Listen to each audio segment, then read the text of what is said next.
I'm Cecelia Sterling, and these are the adventures of Super Chick. And I, like you, so many of us, I have a family member who is going through cancer treatments. And my personal adventure with this story starts when his brother, a cousin of mine, reaches out for help. And they need support during the night. And as much as I love to help, I really love to help. I'm a helper. I can't help in that way. And it was really hard for me to hear that need and request and sort of hope that they receive what they need, but not be able to sign up. And a few days go by, and I am in conversation with my cousin's mom, and she says that my cousin's wife receives dinner one afternoon. Someone drops it by. This person's been going through cancer treatments for a year. At the beginning, there was a meal train.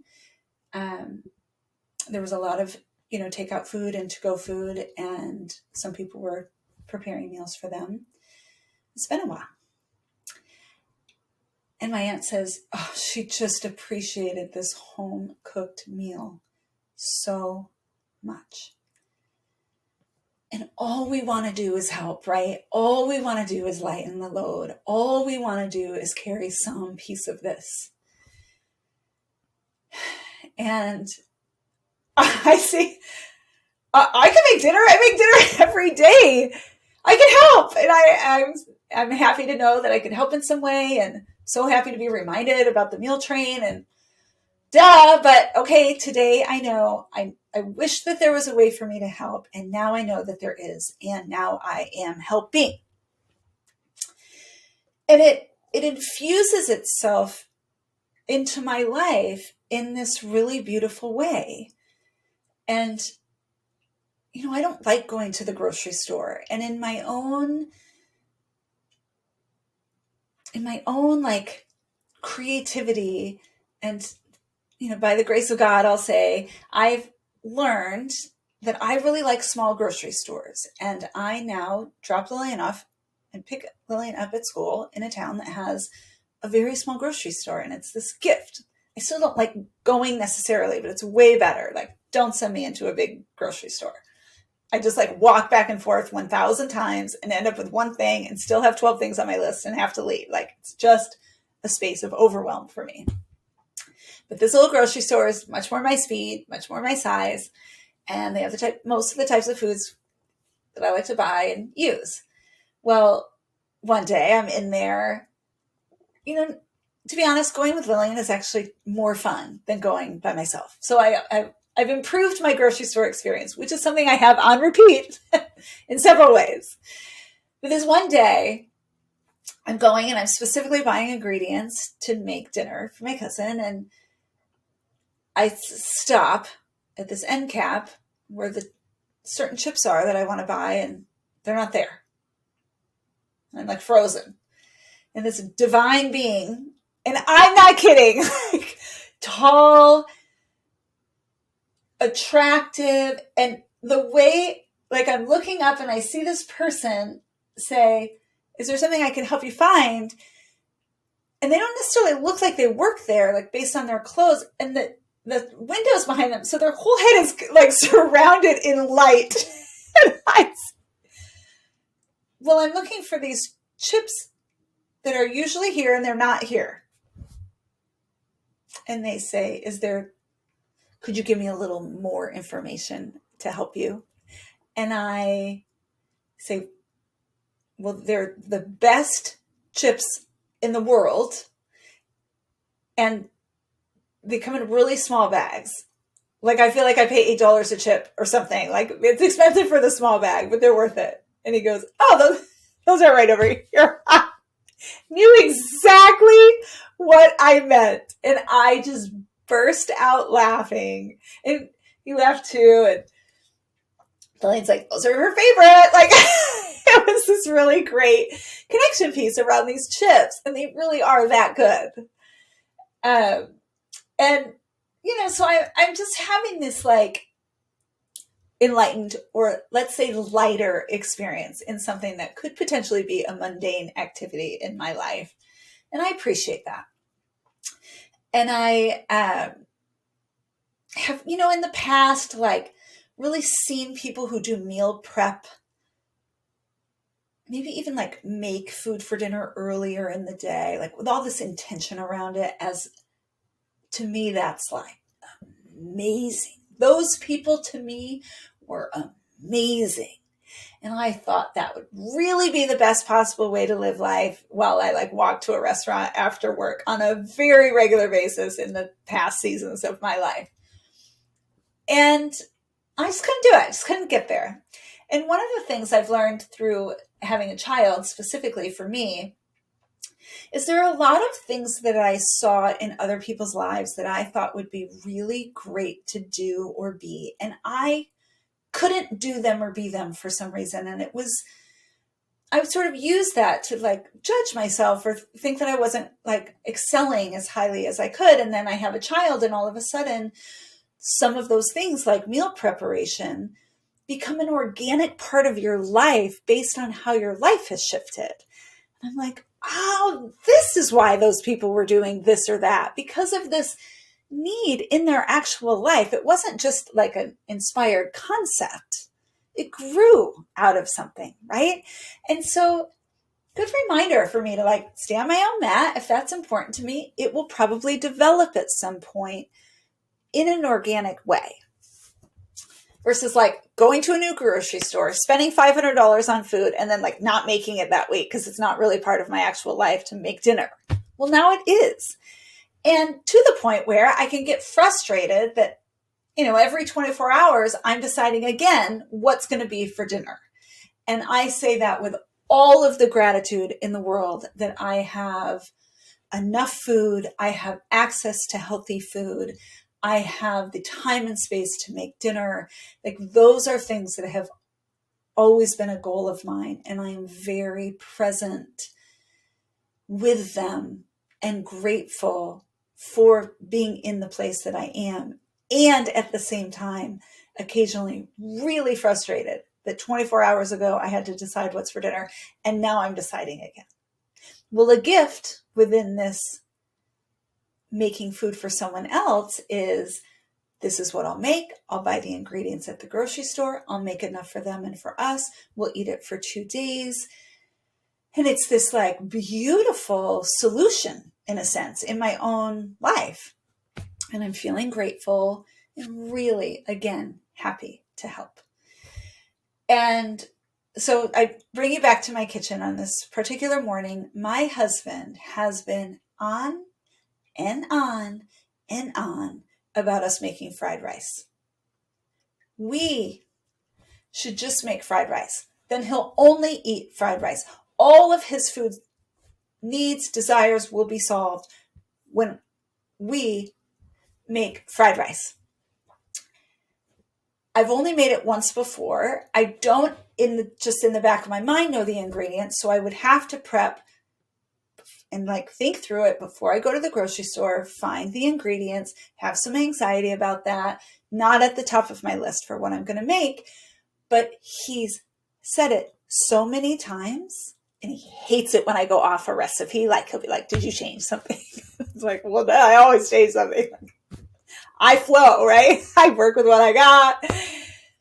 So I'm like, well, now I need to be intentional about making this fried rice. But he said it now so many times that I'm like, forget it.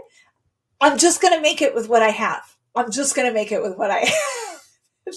Like it or not, I will try to solve all of his food wants and needs with this fried rice. And I'm just going to make it with what I have. In my repeat of saying it shows you like how busy it is in my mind while I think through this over a couple of weeks. So it's a 2-day situation. He told me a lot of times that it's important to make the rice a day before. So while I'm thinking about it, one day I make a bunch of rice, we eat it for dinner, and I think the next day that's part of the prompt of like, I'll just make it today because I have the rice. And that's a pretty big ingredient. I'll work it out from there. So I pull up a recipe and I cut the onion and garlic that I have fresh. And I'm like, I don't have much other vegetables, but I have eggs and I have the rice. And I know I have soy sauce because he's bought it. He knew that was one ingredient we needed. So that's the we will make it, right? And I start looking around up there for the soy sauce and see that I have fish sauce. I didn't know I had fish sauce. And in the recipe, it called for oyster sauce. So I immediately looked for a conversion. Totally fine to use either one. Later, I tell the story to a cousin and he's like, pretty sure fish sauce is better than oyster sauce. I'm like, look at me having even the better ingredients that I didn't even realize. And I love this reminder that sometimes we have tools in our tool belt that we don't even realize. And it's really important that we give the time and space to look around our own closet, our own soul, our own life experience, our own cabinet to see what we have, right? So this is a great gift, this particular.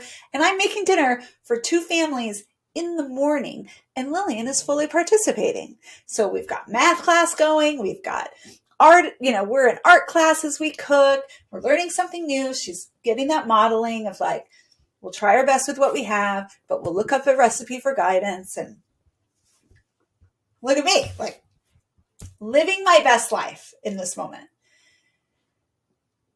And I'm like, I should probably just check to see if I have any frozen vegetables in case that would add to the vegetable aspect of this dish. Because just onion and garlic isn't exactly cutting it when it's supposed to be full of like stir-fry vegetables, right? Oh, I have a bag of organic vegetables in my freezer. And I'm like, what? Look at me. And I have sesame oil. I had everything on the list. I make fried rice. It is delicious. It's amazing. And to his credit, my husband ate it, I think, for 4 days in a row. Like, it did solve all of his wants and needs around food. I sent it up to my cousin's family. They really enjoyed it. And I am about to sit down with Lillian and read her a book that we got from the library and I loved the title of the book. And my mom is visiting at the time. And at one point, we end up usually checking out like 10 books from the library at a time. And some Lillian chooses and some I choose. And this particular one, I just really loved the title. It's called Share Some Kindness, Bring Some Light. And then I can't find it when we go to check out. And normally I'd be like, cool, now I have 9 instead of 10. The load is heavy. And I was like, no, where's that book? Oh, I really wanted to read that book. Like, what a beautiful title. And my mom says, oh, I have it right here. I was holding it for you so we wouldn't lose it. It's like, thank you. Gift, gift, gift, gift.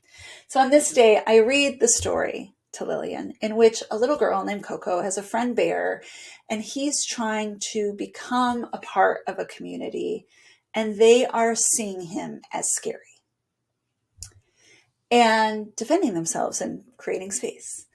And he and Coco work together that they could do these certain things that would make people like them or feel that they were safe. And those things don't exactly work.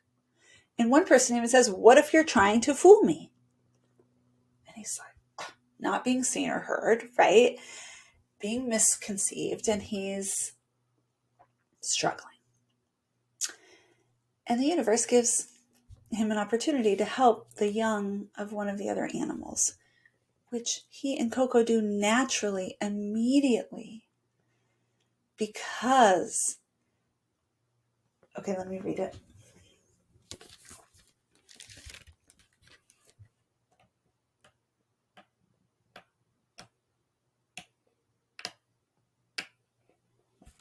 When life gets dark as winter's night, share some kindness, bring some light.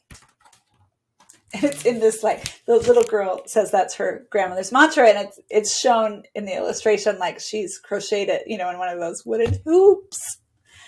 And it's so beautiful. And as I'm reading the story, to Lillian, I get teary-eyed and I think cancer is as dark as winter's night.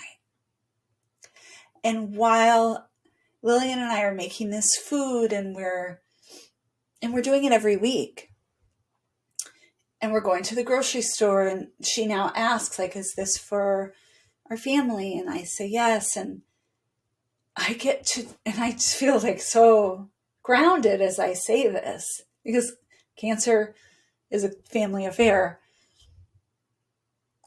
I get to show her, she gets to learn at this wonderful age that when life gets dark as winter's night, we bring some kindness and share some light. We come together. We make food for each other. We help take care of the kids. And what an incredible gift to share with her in my ever hope to create a worldview for her where the world is safe and supportive of our journey. And our journey is an adventure when we share it. And there are all of these pieces. Like if I can't help spend the night, then another opportunity will come to me because I want to help. That's important to me. And then it does. And then I do help. And it's okay that it wasn't in the original form. Look at all the ways this version of helping them is helping me in my own life at the same time. Week after week after week. All sort of in community with teaching her how to show up. And if I didn't have the exact words to sum it up for you, I'm given a book at the library. And I'm just in awe of the glory of this while feeling sad and out of control and so much empathy for all of my family members involved in this cancer treatment. And a year is a long time. And I'm grateful that during my sister's journey with cancer, I learned that food was a super helpful piece of the puzzle. And I think there are now apps where people can schedule meal trains. And I now have a person I'm connected to through my daughter's school that I'll also be making food for. And I infuse the food with energetic ingredients like love and peace and healing properties. And I say that as I make it.